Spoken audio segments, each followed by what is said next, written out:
کہانی دو سچے دوستوں کی ہے جو ایک دوسرے سے بے حد محبت کرتے ہیں اور ایک خوبصورت سے گاؤں امپور میں ساتھ رہتے ہیں۔ دو دوست تھے جن کی دوستی مثال بنی ہوئی تھی اور لوگ انہیں دو منفرد ناموں سے جانتے تھے۔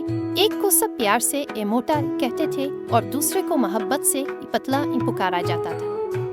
وہ ایک دوسرے کے بغیر ادھورے لگتے تھے۔ ایک دن دو پرانے دوست اپنے گھر میں پہلے کی طرح ہنسی مذاق میں مصروف تھے۔ وہ ایک دوسرے کو بچپن کی شرارتیں یاد دلا رہے تھے اور اپنی دوستی کے قصے چھیڑ رہے تھے، کیسے ایک دوسرے کے ساتھ ہر مشکل اور خوشی کا سامنا کیا۔ ایک دن موٹے آدمی نے اپنے دوست سے کہا، کیوں نہ ہم جنگل کی سیر کو چلیں؟ ذرا سوچو، تازہ ہوا قدموں کے نیچے پتوں کی سرسراہٹ اور جنگلی جانور آزاد گھومتے ہوئے، یہ ایک ایسا ایڈونچر ہوگا جو ہم کبھی نہیں بھولیں گے۔ ہاں کیوں نہیں؟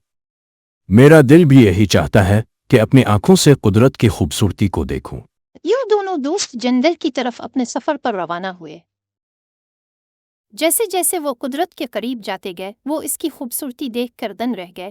پرندوں کی چہچہاہٹ، درختوں کا جھومنا اور ہوا کی نرمی، ان کے دل خوشی سے بھر گئے اور ہر لمحہ ایک خواب سا لگ رہا تھا۔ وہ واقعی اس سفر کا ہر لمحہ خوب انجوائے کر رہے تھے۔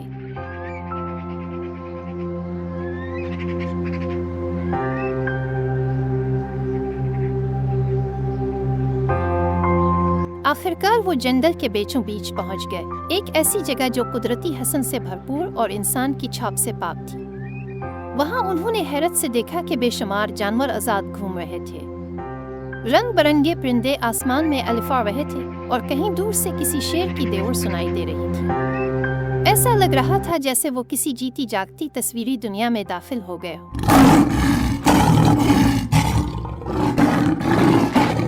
جب شیر ان دونوں دوستوں کے قریب آیا تو ایک دم پتلا آدمی خوف سے کانپنے لگا۔ اس نے اپنے دوست کی پرواہ کیے بغیر اسے وہیں چھوڑ دیا اور خود تیزی سے بھاگ کر ایک درخت پر چڑھ گیا۔ اس نے فوراً زمین پر لیٹ کر سانس روک لی اور مردہ بننے کی اداکاری کرنے لگا۔ شیر دھیرے دھیرے اس کے قریب آیا، اسے سونگھا اور چند لمحوں کے بعد چپ چاپ وہاں سے چلا گیا۔ شیر کو لگا کہ وہ آدمی مر چکا ہے۔ موٹا آدمی حیران مگر حاضر دماغ تھا۔ اسے معلوم تھا کہ شیر مردہ انسان کو نہیں کھاتا۔ میرے دوست شیر تمہارے کان میں کیا کہہ رہا ہے؟ جب شیر آپ کے قریب تھا، شیر میرے کان میں کہہ رہا تھا، اس طرح دوست نہ بناؤ، جب تمہیں خطرہ ہو وہ تم سے بھاگے اور ساتھ چھوڑ جائے۔ ٹھیک ہے میرے دوست، اس بار پلیز مجھے معاف کر دیں اور اگلی بار میں آپ کو کسی بھی قسم کے خطرے میں بھی اکیلا نہیں چھوڑوں گا۔ ٹھیک ہے، میں اس بار آپ کو معاف کرتا ہوں اور اگلی بار ایسا مت کرنا۔ پھر دونوں خاموشی سے گھر کی طرف چلنے لگے۔ راستہ لمبا ضرور تھا مگر اب ان کے درمیان ایک نئی سمجھ بوجھ اور ایک سچوا سبق تھا۔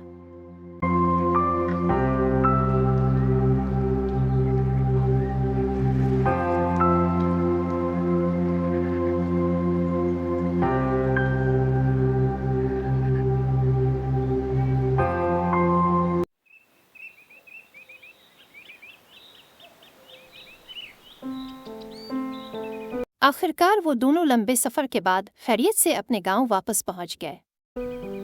جیسے ہی وہ گاؤں کی حدود میں داخل ہوئے، ایک عجیب سی سکون بخش خوشبو ہوا میں گھل گئی۔